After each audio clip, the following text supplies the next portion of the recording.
السلام علیکم and welcome back to another episode of Dua Absar نصرت جاوید کے ساتھ. یقیناً آپ سوچ رہے ہوں گے کہ دعا تو ہے ہی نہیں, دعا کی جگہ آج میں پروگرام کروں گی. اور ایز یوزول ہمارے ساتھ اسٹوڈیو میں ہمیشہ جو اس پروگرام کے مین ہوسٹ ہیں نصرت جاوید صاحب, وہ موجود ہیں, اور میں ان سے سیاسی گہما گہمی اور سیاسی گرمیوں کے حوالے سے سوالات کروں گی. تو سر میرا آپ سے پہلا سوال یہ ہے کہ جیسے کہ الیکشن کی تاریخ جو ہے وہ اناؤنس ہو چکی ہے, تو میں آپ سے یہ پوچھنا چاہوں گی کہ جو سابق وزیر اعظم نواز شریف ہیں ان کے بہت سارے کیسز جو ہیں وہ پینڈنگ ہیں, تو آپ کو کیا لگتا ہے کہ الیکشن سے پہلے ان کی قانونی جو مشکلات ہیں وہ ختم ہو جائیں گی؟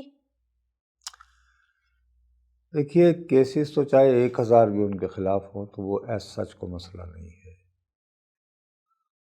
جو مین ہرڈل میری دانست میں ان کے راستے میں ہے وہ سپریم کورٹ کا وہ فیصلہ ہے جس میں انہیں تا حیات کسی بھی انتخابی عہدے کے لیے کنٹیسٹ کرنے کا نااہل قرار دیا گیا ہے. سابقہ حکومت جو گئی ہے ان کے بھائی کی شہباز صاحب کی, انہوں نے ایک ایکٹ آف پارلیمنٹ منظور کروایا تھا جس میں انہوں نے کہا تھا کہ صاحب یہ جو 62 کے تحت دی گئی سزا ہے یہ تا حیات نہیں بلکہ 5 سال تک ہوا کرے گی. اس کے بارے میں اب تھوڑی سی کنٹروورسی ہے. کنٹروورسی یہ ہے, کچھ لوگ سمجھتے ہیں کہ صاحب وہ سزا تو ہو گئی اور اس کا ماضی سے اطلاق بھی نہیں ہونا, جو اپیل وغیرہ کی جو ہے وہ جو ابھی ایک ہوا تھا نا, یاد ہے آپ کو, جس کو لائیو پہلی مرتبہ سپریم کورٹ کا ایک مقدمہ چلا تھا. تو بہت سارے لوگوں کا یہ خیال ہے کہ جب تک سپریم کورٹ کسی نہ کسی طریقے سے اس فیصلے سے رجوع نہیں کرتا اور وہ رجوع کرتے ہوئے وہ اس ایکٹ کو انڈورس نہیں کرتا کہ صاحب آپ کسی کو تاحیات نااہل نہیں کر سکتے, بلکہ اس کی کچھ میعاد مقرر ہو, جیسے کبھی زیادہ زیادہ 5 سال تک, تو شاید وہ انتخاب میں حصہ نہیں لے سکتے. لیکن ہمارے مسلم لیگ کے دوست جو ہیں وہ یہ سمجھتے ہیں کہ نہیں, مسئلہ حل ہو چکا ہے. اور دوسرا جو پرابلم ہے ذرا وہ یہ ہے کہ بدقسمتی سے ہمارے ہاں گزشتہ چند سالوں سے, کیا 1 دہائی سے زیادہ, کہ یار یہ انتخابات تو ایک رسم ہوتے ہیں, کس نے آنا ہے, کس نے وزیر اعظم بننا ہے, یہ فیصلے تو کوئی اور کرتا ہے. تو تاثر یہ دیا جا رہا ہے کہ جیسے وہ لوگ جن کے بارے میں یہ محسوس کیا جاتا ہے کہ وزیر اعظم تو وہ سلیکٹ کرتے ہیں, اب کی بار انہوں نے نواز شریف صاحب کو دوبارہ لانے کا فیصلہ کر لیا ہے. سر یہ جو صاف اور شفاف الیکشن کی بات کی جاتی ہے, تو مطلب اس بار بھی صاف اور شفاف الیکشن نہیں ہوں گے؟ میں خدا نخواستہ ایسی کوئی بات نہیں کر رہا, آپ کیوں اپنے اور میرے لیے مشکلات اکٹھی کر رہے ہیں؟ سر لیکن آپ نے کہا نا کہ فیصلے نہیں, میں تو نے کوئی کب اور کہا؟ کرتا ہے. میں نے کہا کہ لوگوں کا تاثر ہے, ہو سکتا ہے غلط ہو سکتا ہے میں غلط کہہ رہا ہوں. سر میرا آپ سے اگلا سوال یہ ہے کہ جیسے کہ ایم کیو ایم نے نون لیگ کے ساتھ اتحاد کیا ہے, اور مولانا فضل الرحمان کی بھی یہ خواہش انہوں نے ظاہر کی ہے کہ وہ اتحاد کرنا چاہتے ہیں, تو کیا آپ کو لگتا ہے کہ نون لیگ 2/3 اکثریت سے پھر جیت جائے گی؟ مشکل, بہت مشکل ہے. وہ تو ایک تو سب سے بڑی بات یہ ہے کہ میرا نہیں خیال کہ ایم کیو ایم کی اب وہ حیثیت ہے جو پہلے ہوا کرتی تھی. ایک ایم کیو ایم تھی قائد کے ساتھ, ایک ہے قائد کے بعد, ٹھیک. اور جیسے اور بہت سارے ہمارے ملک میں ہوا ہے, ایم کیو ایم کا بھی ایک ووٹر تھا, اب وہ ووٹر میری عمر کو پہنچ گیا ہے. اب ان کی بعد کی جو نسل ہے انہوں نے ظاہر ہے اپنی کچھ اور راستے اپنے لیے ڈھونڈے ہیں. تو میرا ساتھی خیال ہے. دوسری بات یہ ہے کہ اگر آپ یہ ایک چیز ہوتی ہے, اس کو آپ بلکہ ینگ ہیں اور اس بات کو ضرور اپنے ذہن میں رکھیے گا, ڈیموگرافی. آئندہ انتخابات آ رہے ہیں, ماشاءاللہ آپ بھی ان کو کور کر لیں گی اور اس کو رکھیں گی. تو یہ جو ڈیموگرافی ہوتی ہے نا، یہ ایک بڑی سیریس ایک سائنس ہے. عام طور پر لوگ انتخابات کی کوریج کرتے ہوئے ڈیموگرافی کو نظر انداز کر دیتے ہیں. ایم کیو ایم کی جو الیکٹرل بیس تھی نا، وہ 1980 کے بعد سے جو سندھ کی جو ڈیموگرافی میں جو چینجز آ رہی ہیں اس کی وجہ سے وہ کمزور ہو رہی ہے.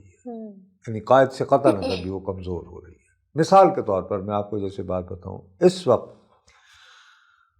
دنیا بھر میں پشتو زبان بولنے والوں کا آپ کو پتا ہے سب سے بڑا شہر کون سا ہے؟ چلیں آپ کی آسانی کے لیے لمبا ہو جائے گا، بتا کراچی. جی کراچی. جی کراچی میں میرے بھائی ہماری آبادی کے مطابق اس وقت جو تازہ ترین مردم شماری ہے 60 لاکھ پشتون رہتے ہیں. اور اتنی بڑی تعداد میں پشتون نہ پشاور میں رہتے ہیں، نہ قندہار میں رہتے ہیں، نہ کابل میں رہتے ہیں. ٹھیک، تو یہ کتنی بڑی ریالٹی ہے. بہت زیادہ. دوسری بات یہ ہے کہ 2010 میں جب سندھ میں آئے تھے نا سیلاب، تو ایک کثیر تعداد میں جو وہ تمام علاقے جو کہ شدید سیلاب کی زد میں آئے تھے، جن میں سکھر، جیکب آباد کے اضلاع خاص طور پر جو ہیں امپورٹنٹ ہیں، وہاں سے بہت کثیر تعداد میں سندھی ہاریوں اور ہنرمندوں کی جو ہے وہ نقل مکانی ہوئی تھی. تو وہ بھی اب کراچی اور حیدرآباد شہروں میں آ چکے ہیں. تو اس سے بھی ایک ڈیموگرافک چینج آئی. اور بیتاشا بہت عرصے سے وہاں پنجابی بھی آباد ہیں. تو ڈیموگرافک جو ہے وہ چینجز جو ہیں وہ آئی ہیں. تو ایم کیو ایم نے اپنی بیس یہ بنائی تھی کہ جی ہم اردو بولنے والے ہم پاکستان کی خاطر چھوڑ کر آئے تھے، ہم نے ہجرت کی اور ہمیں ریکگنائز نہیں کیا جاتا. تو اس کی وجہ سے انہوں نے سیمنٹ کر کے تو ان کو ووٹ بینک بنائے.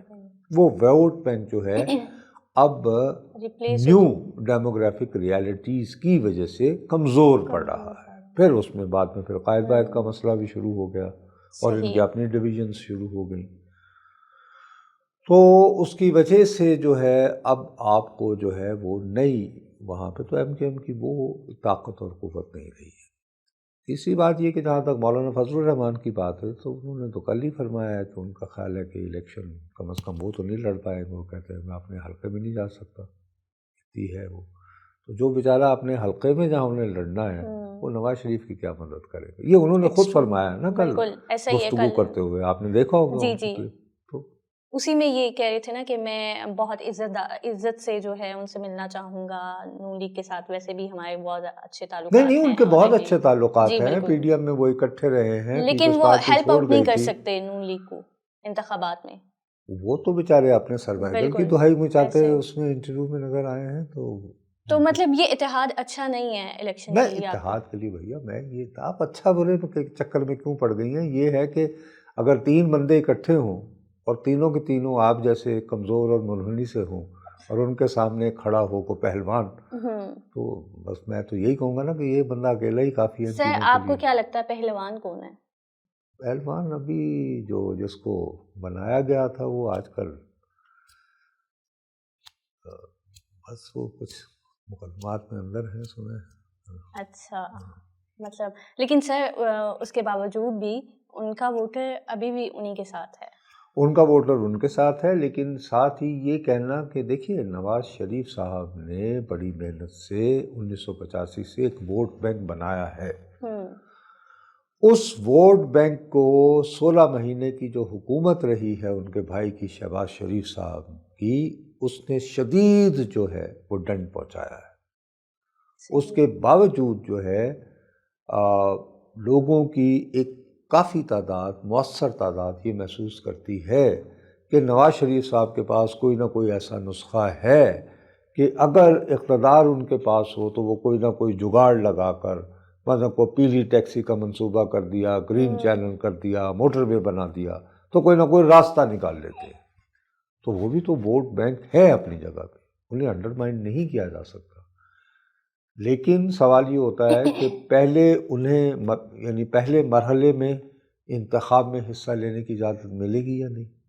صحیح. کیونکہ ایسا تو نہیں ہوگا نا، کیونکہ جب وہ اپنے کاغذات نامزدگی داخل کرانے گئے تو ان کا مخالف جو ہے وہ کہے گا صاحب انہیں تو نااہل قرار دیا گیا ہے.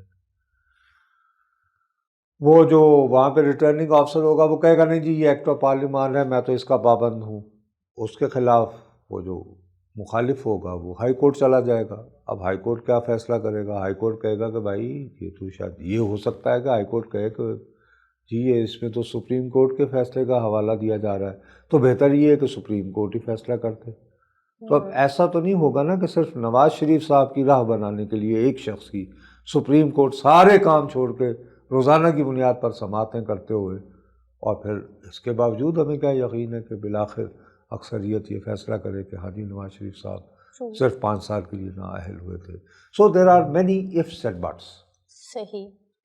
سر میرا ایک سوال آپ سے یہ ہے کہ 2 دن قبل فرح گوگی جو ہے وہ پورے میڈیا پہ چھائی رہی ہیں، لیکن ان کے حوالے سے جو بھی باتیں کی جا رہی تھی، جو بھی خبریں تھیں، وہ کسی رپورٹر کی ایکسکلوسیو نہیں تھی. تو آپ کو کیا لگتا ہے کہ وہ خبر کہاں سے آئی، وہ ان کے بارے میں جو بھی بتایا جا رہا تھا؟ ایسی خبریں ایک زمانے میں کراچی میں کریکٹر تھے عزیر بلوچ، ان کے بارے میں بھی آیا کرتے تھے.